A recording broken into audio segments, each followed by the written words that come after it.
man li ma gën a neex rek état du Sénégal état bu bees bi permettre nañu ñu xam lu bari lu mu xamul woon. moi je le dis Ousmane Sonko wax dëgg yàlla Messi la dafa yéex a ñëw de. tax nañu comprendre lu bari. te Aziz Ndiaye wane na ni Ousmane Sonko li ko réew mi jaralu ko moom. bu fekkee ni wàllum immobilier la am na par exemple benn abonné chaîne bi buy commenter souvent vidéo yi buñ naan Mously Immo Sénégal moom la même chose lay def da nga yor sa kër wala terrain buy jaay wax ko mu partager ko ci chaîne am wutal la client bu jaree nga récupérer sa xaalis jox. Gia kontaanee jox cër mbokk àdduna Gia kontaanee jox cër mbokk internet C'est le bon TV kon naa mbokkum réew mi ci chaîne la chaîne de la vérité seen chronique comme ni leen koy defalee saa su ne ci actualité réew mi balaa noo sori rek dañuy wax bàkk bi dooley jën ndox la dooley saxaar raay la mais dooley site internet chaîne YouTube abonnement la aimer commentaire et partager xam naa ni nag yéen a ngi ci ndax loolu moo ñu indi fii waaye gën leen ci nekk ndax loolu rek mooy dooleel chaîne bi ku am ñaari junni yoo mayal ku la neex waaye soo bëggee dégg jàppal C'est le bon TV di nuyu ñëpp di kontaanee ñëpp di baaluwaat ñëpp ak di dem ba apix di nuyu sama mag suma xarit Alaaji Uñaa Njaay Séeri Kaja Caam Demba ak Bokar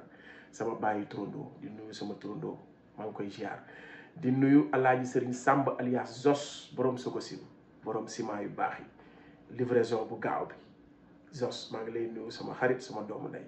di nuyu suma mag suma xarit Alaaji Mala Gassama borom Africa First fii ci Amérique waaw borom Maison Blanche maa ngi koy nuyu di ko ziare di nuyu ñëpp rek waaye nag di présenter encore une fois waa Mously Immo waa Mously Immo Sénégal di ay xale yu am yar xale yu am jàmbaarte ci liggéey xale yu am expérience ci lépp lu jëm ci wàllu immobilier di ay patriote Mously Immo Sénégal am nañ site internet boo xamante ni nii tey lépp loo soxla cay information ci seeni liggéey mu ngeen ko dem fekk ci YouTube bi ngeen abonné foofu waaye lépp lu ci terrassement njaay ak njëndum suuf këyit terrain wala nga yor sa kër bëgg ko la ko gérer lépp lu jëm ci wàllu immobilier Mously Immo ñoo ma ci doy wóor nañu waaye ay njàmbaar lañu kon nag gars yi dem leen seeti waa Mously Immo Sénégal ñu ñëw nag ci li ñu war a waxtaanee muy actualité yi comme d'habitude dañoo yónnee ay vidéo yu Aziz Ndiaye yu bari yu muy waxee ci li nga xamante ni tey mooy tolluwaay réew mi ak côté bi mu nekkee di wàllu njënd ak njaay entrepreneuriat dund bi nga xam ne jaayum ceeb suukar exportateur importateur maanaam lépp lu jëm ci domaine bi mu nekk mu def ci ay révélation yu am solo ñu koy jàngat waaye nag mbirum Amadou Mansour Faye bëggoon naa demaat Côte d'Ivoire ñu téye ko mu juraat ay wax jàngat yu gàtt et précis yow mii di ma seetaan te yàgg a seetaan te musoo aboneel waaye vidéo bi dee ko aimé c'est très important dee leen aimé vidéo yi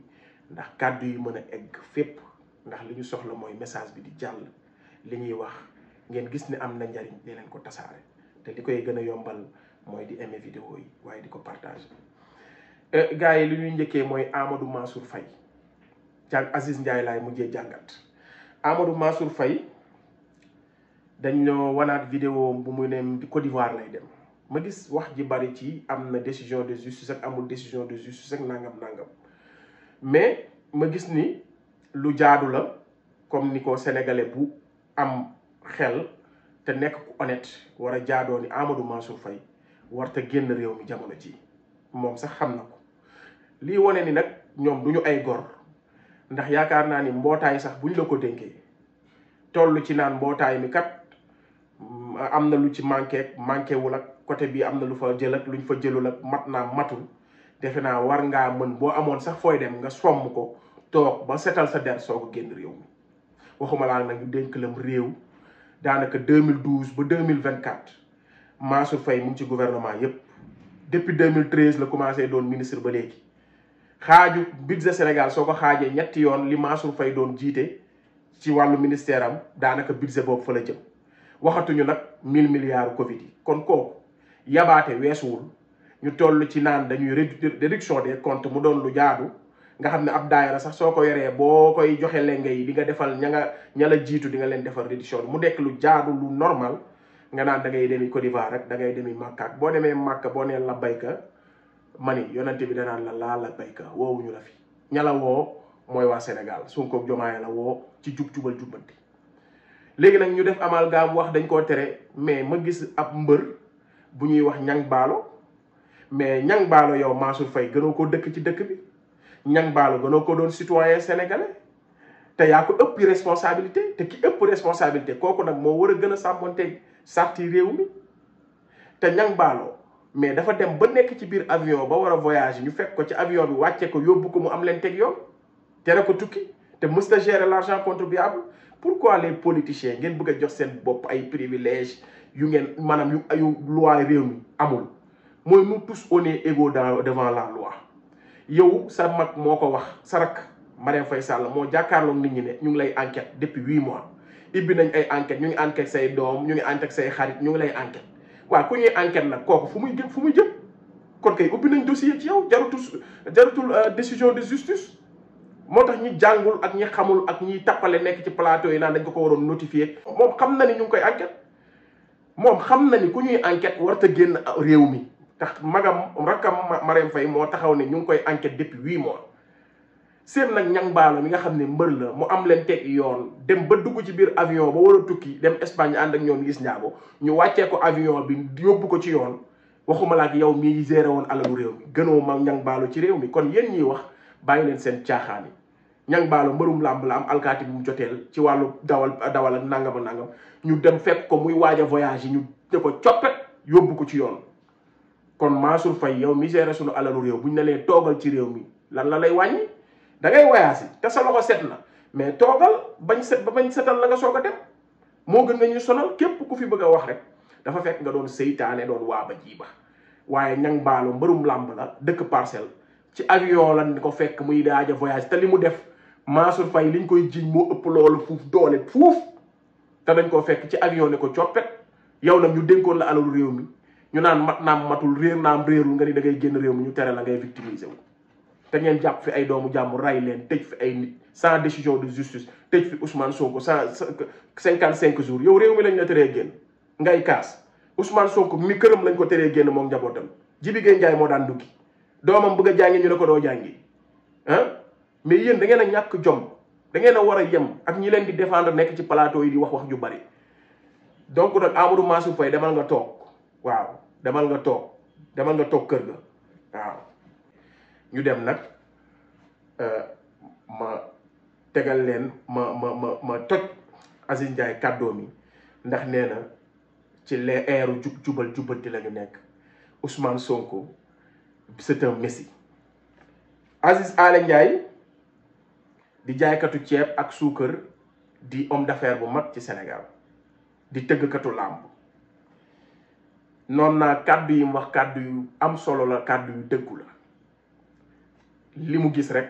loolu la wax waaye li tax kàddu gi jara waxtaanee mooy ki koy wax kan la xam nga su li tax ñu koy tas di ko tasaare di ko waxtaanee parce que ki koy wax dafa bokkoon ci système bi ki koy wax nitu système la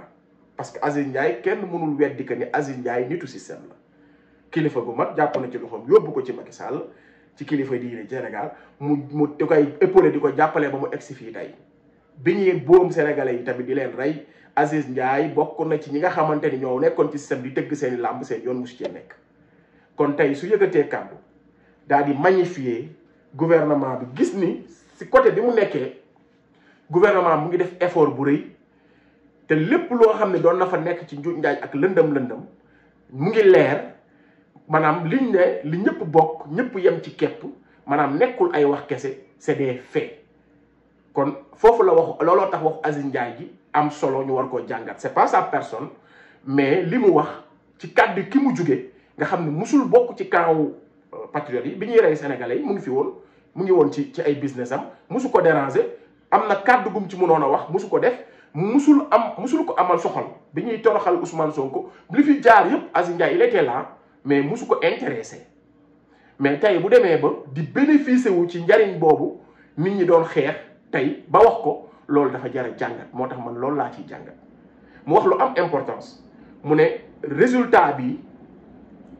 ñi jugoon dem voté ji am confiance ci Seydina Ousmane Sonko ak Diomaye ba fal leen ñooñu la ciy félicité waaye dafa am lu jiitu jóg voté ji Aziz dafa am lu jiitu jóg voté ji mooy dañoo jóg rayante ñu boom ci ay nit ray ci ay nit toroxal ci ay nit tëj ci ay nit looloo jiitu dem voté ji kon fi ñu jugee révolution bi ñu jugee ba egsi si dem voté ji maanaam ñooñu ñoo gën a jara sargar mooy ñi dee ndax projet bi ndax ñi voté ji ñi mujj kese la mais ñi eggale projet bi fii mooy ñi dee ndax projet bi ñi dee ndax tey ñu egsi fii léegi nag bi ma jàngatee loolu ba pare ma jàngataat ci lim ne danoo yëkkati téléphone ministre du commerce woo ko téléphone jox ko àqam parce que bokk na ci les meilleurs exportateurs les meilleurs yi nga xam ne tey ñoo nekk ci Sénégal ci bis domaine bi mu nekk bokk na ci ñi ci am ñi ci man ñu woo ko téléphone jox ko àqam kon buñ ne li ñëpp bokk ñëpp yem ci kepp wax ji tey da koo dëggal parce que tey bu doon ay jamono ni réew mi daan demee tu es avec moi lu la neex loo bëgg am na tu es contre moi ou tu étais contre moi da ngay xaar waaye Aziz Ndiaye ku ne xam na ni musul bokk ci ñi nga xamante ni di tey doon nañ jàppale Sonko ak Diomaye musul bokk ci xeex bi musu see dugg mu ngi woon ci boppam donte nag musumaa gis mu def lenn loo xamante ni daf koy wala communication mu def contre ñun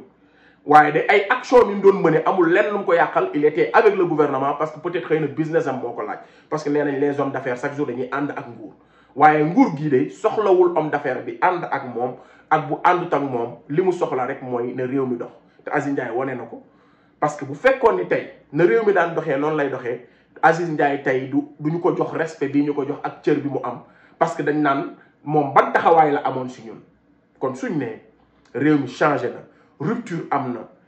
lii moo koy firndeel moo tax waxu Aziz Ndiaye ji war a jara jàngat ci fan lañ toll ci eeru changement ak jub-jubal jubbante ñu woo ko jox ko àqam ak cër bi mu wat ak liñ ko war a octroyer ci par rapport ak ni mu tollool kon mooy wane ni kenn ku nekk ca domaine ba nga nekk la nga tollool nguur gi mën la koy jox moo tax gàcce ngàllaama ndaw yi doon xeex ndaw yi doon jóg mu jaral leen lu nekk muy ñun ñi tey lii sunu ndam la mooy ay nit ñu ngi toog di nangu ni lin vision bi ndaw ñi amoon ci ñaari messi yi muy Sonko ak Diomaye tey jii yey nañu képp koo xamante ni yaa ngi toogoon sa ruq wala yaa ngi doon contre li nga xam ne moom la ndaw yi yoon xeex kon damay félicité waat ndaw yi Sénégal kon Aziz Ndiaye kàddu yi mu wax dafa am solo ñu war koo jàngat ci eeru jub jubal ak jubbanti parce que moo ko waxal boppam moo ne Sonko c'est un messie changé na lu bari léegi nag li gën a am solo ci wax ji mooy foofu la ñuy xamaatee Ousmane Sonko li ko réew mi jaralu ko ñu bari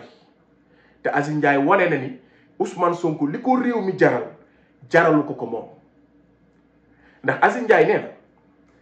na li xew lu bari ci secteur bi mu nekk ak luubal yu bari yi ci nekk moom wax na ko ak li jaaduwul yu bari moom xam na ko mais munu ko woon a wax loolu du rôle am munu ko woon a wax léegi ñu dem Ousmane Sonko impôt et domaine la nekkoon nekk ci ay privilège xoolal li ko réew mi jaral mooy bari na sénégalais yoo xam ne ñu ngi woon ci réew mi gis lu jaaduwul ci réew mi ñu am kàddu war koo mën a dénoncer waaye seeni intérêt bopp ak seeni privilège bopp daf leen ëppal importance que nekk di dénoncer loo xamante ni tey jii ëllëg mën na leen def mën na leen dal wala ñu ñàkk ci sax li nga xam ne mooy seeni liggéey maanaam capacité bi Ousmane Sonko bëggee Sénégal moo tax waru ñoon nangu ku ko yëpp waru ñoon nangu ku ko fontoo waru ñoon nangu ku koy tuumaal wala ku koy ñàkke respect parce que Sénégal fi mu li mu ko jaral chaque jour rek maanaam da nga koy gis da koy firndeel ndax Ousmane Sonko fi mu nekkoon tey bu ko neexoon def comme Aziz Ndiaye est-ce que changement bii dina am est-ce que tey lii ñuy dund nii tey ba sénégalais yi di gis seen bopp kenn ku nekk fa nga nekk couleur ba nga bokk tarixa boo mënti bokk foo mënti nekk nguur gi xàmmeewu la li mu xàmmee mooy sénégalais lépp looy sa cër dinañ la ko jox na nga ko mérito rek tey bu fekkoon ni Seydina Ousmane toogoon na impôt et domaine gële dénoncé wul lii xew ci réew mi ba ñu dàq ko mu ñàkk liggéeyam doyul mu nekk député nekk assemblée nationale député yi di fay 1500 li nga xamante ni moom mooy impôt Ousmane Sonko nekk député di privilégié wu ci loolu mu taxaw dénoncé ko mais donte man député laa waaye ouvrier bi gën a ndaw li muy fay impôt man député bi man maa gën a tuutile kon te loolu du yoon Ousmane Sonko dénoncé ko en tant que un député xoolal li ko réew mi jaral waaye Aziz business bi mu nekk lobby yi ci nekk yëpp mu xam ko waaye du ko wax parce que day bañ liggéeyam yàqu waaye Ousmane Sonko wax li jaaduwul ci réew mi jaral na ko liggéeyam yàqu jaral na ko ñu dàq ko jaral na ko ñu indil ko jafe-jafe kon fii moo tax bu ñu naan ñëpp a yem rek dañoo manqué bëgg moroom du ñu yem fii du ñu yem fa ñu jëm kon encore une fois Seydina Ousmane Sonko dafa am mérite dañu ko war a gën a dooleel gën ko jàppale mook Diomaye Faye gouvernement bi ñu gën leen jàppale Aziz Ndiaye nag kàddoom yi lii rek moo ci gën a mataw fësal mooy que li mu wax dafa am importance dafa am solo ci lépp lu nga xam ne aussi effort bu gouvernement bi def la ci secteur bi mu nekk maanaam wax na ko waaye dafa am leneen lu mu ci interpellé état bi mooy que nañu gën a doxal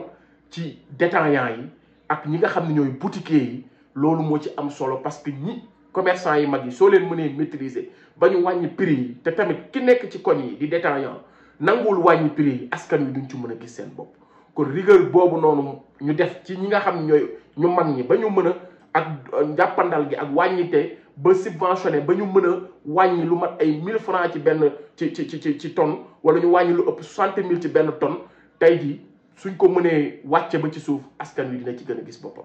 te bu nu wàññee ceeb bi wàññi diwlin bi fexe ba wàññi courant bi incha allahu rabbi waxkat yépp foofu lañ teg seen làmb ñi mooy dëkk bi dafa metti te donte ñoo koy envisager seen xel waaye niñ ko ngandalee naan dafa metteewul noonu waaye bu nu fexee ba lii ñu réaliser ko incha allahu rabbi waxkat yi dinañ noppi ñu mën a avancer liggéey réew mi askan wi aussi dinañ mën a gën a soulager wu ndax askan wi képp xam nañ ne moo ñor nguur gi te lépp lu ñuy doxal pour soulager dundu askan wi la kon encore une fois on est l'ère du jubal et jubbanti jàpp sàcc yi alléger dundu askan wi lii rek lañ leen sant te yeneen ci ñu ngi leen di jaajëfal ku am ñaari junni yoo mayal ku la neex waaye soo bëggee dégg-dégg jàppal C'est le Bon TV jaa ngeen jëf